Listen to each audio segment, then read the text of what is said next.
It seems that with the impending war between Ukraine and Russia, things seem to be pretty grim on the global scale, as both NATO and Russia are cracking down and pressuring Ukraine to either join NATO or to stay as an independent state. But on an individual level, Ukraine is going through some tough times as the farming community is waking up to a period of uncertainty in the event that a war breaks out. Today, we'll look into the farming community of Ukraine and figure out what they have to say about the increasing pressure between Ukraine and Russia is affecting their livelihood, and whether the impending war will create a devastating famine in the region. Firstly, statements from a farmer in Ukraine. Larissa Boden is one of the many farmers who depend on agriculture for most of their livelihood. The threat of war and the increasing tension between Russia and Ukraine are bringing about huge concerns about whether their farming and production will be affected or not.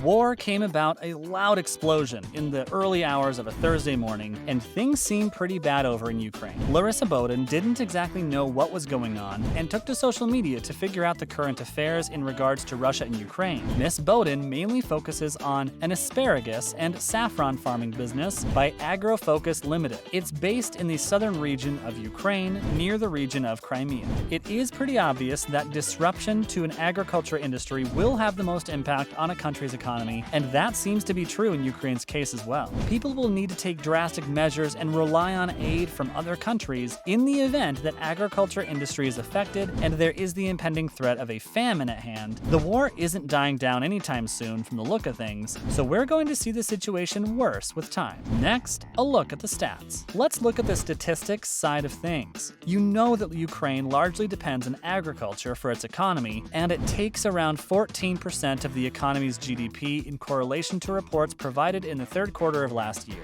These statistics provided by the country's statistics service and are pretty reliable. Agro-focus began to work on its next plantation of asparagus just last week, and things seem pretty uncertain for most of the farmers in regard to yield and production with the increasing tension of the war looming over their heads. But that is just one of the concerns, as farmers are also pretty concerned about working on the fields and are terrified for their lives. It's pretty obvious, of course, that a person's survival and life matter more than their livelihood. Unfortunately, Miss Boden stated in an interview that the increasing tensions in the event that Russia invades Ukraine has already affected the agricultural industry. The price of fuel has already gone up by 30%, which means that farmers will have to pay an extra fee for the transportation of goods across the country and across the globe, which will mean that the overall prices of foods, goods, and services will also go dramatically up and probably already have started. Agro-focus had been carrying out negotiations with the bank with the intention of acquiring a loan, but those talks have been put on hold due to the uncertainty of the agricultural industry in Ukraine during the current scenario with war hovering over their heads. Before the bombings even began to occur, Miss Boden was pretty concerned about workers abandoning their agricultural job posts to leave to countries that are far more stable in contrast to Ukraine to ensure their safety and the survival of their dear loved ones. Miss Boden said with a heavy heart that there's no contingency plan. Things seem pretty uncertain in regards to the future, and the agricultural industry of Ukraine might collapse due to the impending conditions and the fact that Russia has already started its incursion. The only thing they can do is ensure their safety by staying inside of their homes and remaining patient.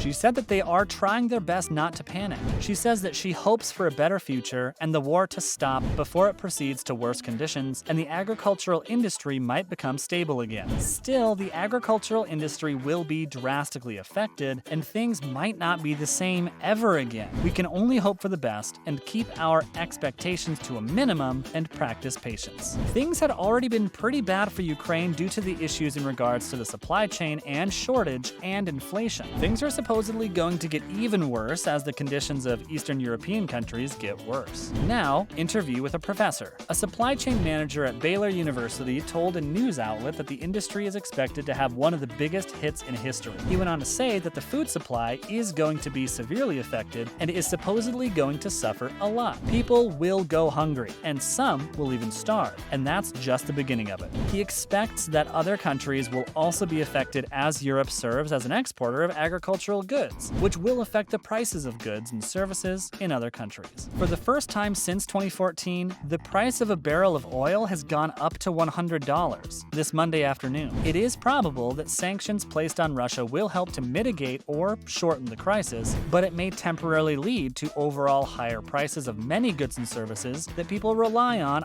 a daily daily basis. Overall, it's not looking good at all. Next, supply chain problems and the automobile industry. A large contributor to many of these problems is the fact that Russia contributes a lot in regards to supplying energy to the United States and other regions of the globe. The professor stated that so long as countries are dependent on Russia for their energy demands, this is definitely going to be a recurring problem for them and for other countries as well. Over the past 2 years, other industries, such as the automobile industry, have been hit hard due to shortages and delays over the past years due to the decreasing production of silicone chips due to a widespread shortage of silicone over at Taiwan, the global chip manufacturer of the world. Chris Perales, who owns Perales Brothers Auto Maintenance, states that he has seen the impacts firsthand. He stated that he has to understand what customers are going through and sympathize with them, as they have had to live without cars for over 2 years now. Customers have been waiting for months for spare parts to come in for their vehicles, and this means that their current vehicles are stuck at a standstill and inoperable as well. Reyes stated that people should remain calm and avoid panic buying, as this may only worsen the current conditions, and they should approach the supply chain problems that will occur over the next few weeks with a calm mind. What's next? Ukraine is pretty much known as the breadbasket of Europe. Wheat and corn futures are citing to record levels, and Ukraine is supposedly the 9th largest producer of wheat in the world and produces slightly less than Canada. Ukraine is also the 5th largest producer of corn and contributes to about 13% of worldwide exports of corn. The agricultural activity is estimated to be around 70% of the country's land and is about 25% of the world's reserves of black soil in Ukraine. The country had exceptional growing conditions, but the impending war conditions have disappointed many. Both Russia and Ukraine contribute to about 25% of the global wheat exports. Barley and rye are also produced heavily in all of these regions, and commodities combined could compromise many of the agriculture food-producing companies' access to the key ingredients required for the growth of the agricultural industry, which now seems impossible. The invasion has also led to the ban of all commercial vessels in the inland Sea of Azov,